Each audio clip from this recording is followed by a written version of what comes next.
I distinctly remember the first time I heard about Danganronpa, or as I like to call it, Danganronpa. I was so confused about the premise for so long, and I don't know why. I remember being absolutely befunked about what the game was about. I contracted the not smart. I finally figured it out around December of 2020. On a completely unrelated note, December 2020 was the last time I felt joy. Danganronpa is a horror mystery series that started in 2010, I think? So far, there have been various pieces of Danganronpa media, the most prominent of which being the games. The premise is that 16 nerd students all get sent off to a boarding school, but somewhere along the way they get knocked out and wake up in an underground school with a crazy bear. The only way to escape this school is to kill another student and get away with it. As the story unfolds, we see lots and lots of murder and see how the school actually works and whatnot. There's so much to say about Danganronpa that I don't even know really where to start. Actually, probably a good place to start would be familiarizing myself with the Danganronpa property. Yes, up until now, I have not actually played a Danganronpa game or read a manga or watched an anime or anything. The only thing I've consumed of Danganronpa media is that one time that me and the boys did a freaking fan dub of V2. So today, April 25th, 2021, I will be subjecting myself to the Danganronpa anime, and I will report back my results.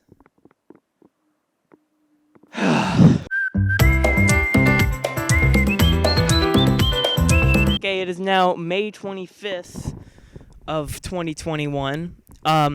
It took me a month to get through it all. Obviously, I didn't film these in separate time periods. I'm filming them all,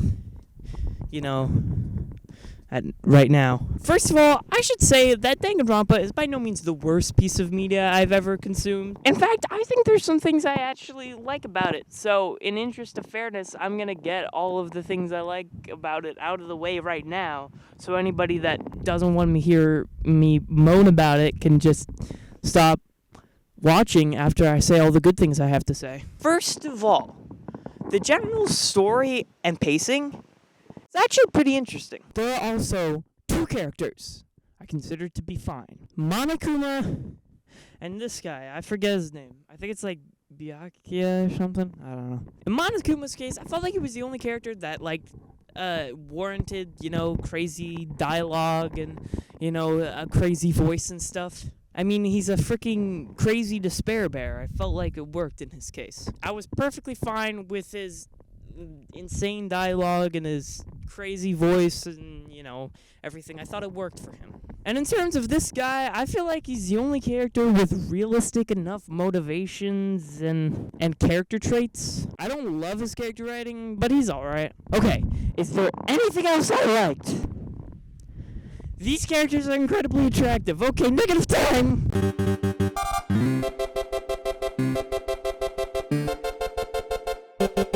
One of my biggest problems with Danganronpa is the massive tone problem. Tone is something that seems easy enough to get right while writing a story, but not everybody gets it right.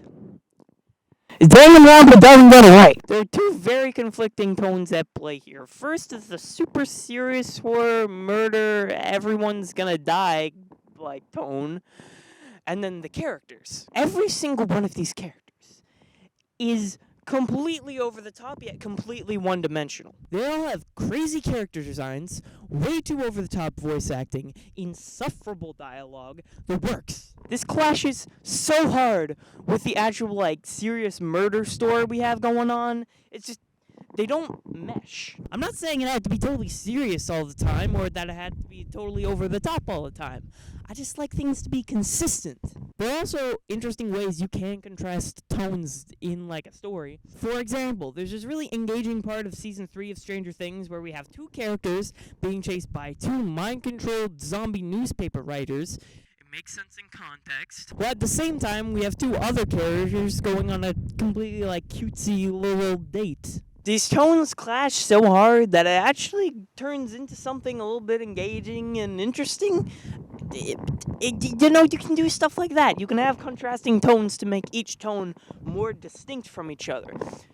There are ways to do it well. Danganronpa doesn't have that. It feels like there was very little thought put into making a consistent tone. The reason this matters to me is that it completely takes me out of the story if different tones are just thrown around with no question. It makes it hard for me to be invested.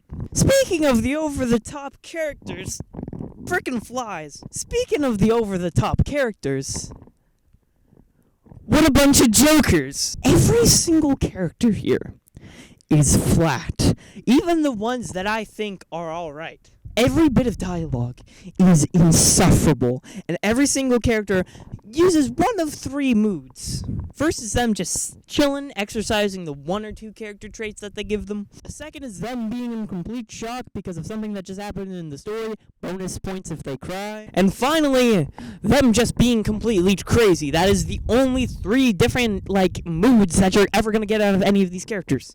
Every single character is written in the exact same way. None of these characters feel unique from each other. Even if they may try with these crazy character designs, nobody dresses like them! I'm gonna be honest, I probably couldn't recall all of the characters even, which is kinda sad. For how mad they made me, my brain can't even be bothered to remember them. Although I will mention this guy.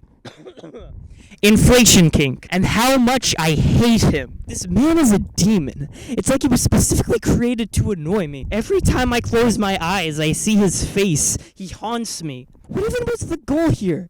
To make a funny character? To make a representation of degenerates? Because as a degenerate, I'm offended by this. And I think that's a theme with Danganronpa. Offending me and being confused. I don't think this series entirely knows what it wants to be. Does it want to be an over-the-top mystery horror comedy thing? It fails. Does it want to be a serious horror mystery thing?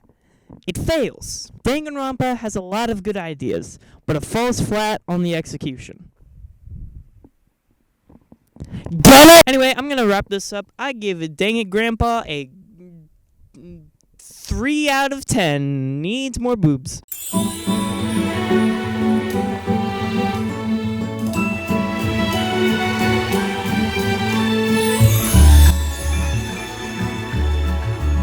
Anyway, to finish this off, I'm going to read some of the notes I kept while watching the show. Dialogue. Annoying characters. Tibbies. Really specific skills. Stardew Valley music. Cute but go away. Insufferable characters. Dude gets off the motor. Noted. Man thin. Over-characterized voice acting. ASMR girlfriend roleplay. Almost disturbing. Almost. One line so far has made me laugh. That line was... Editor Sam, just put it up on screen. Gotta love boobs.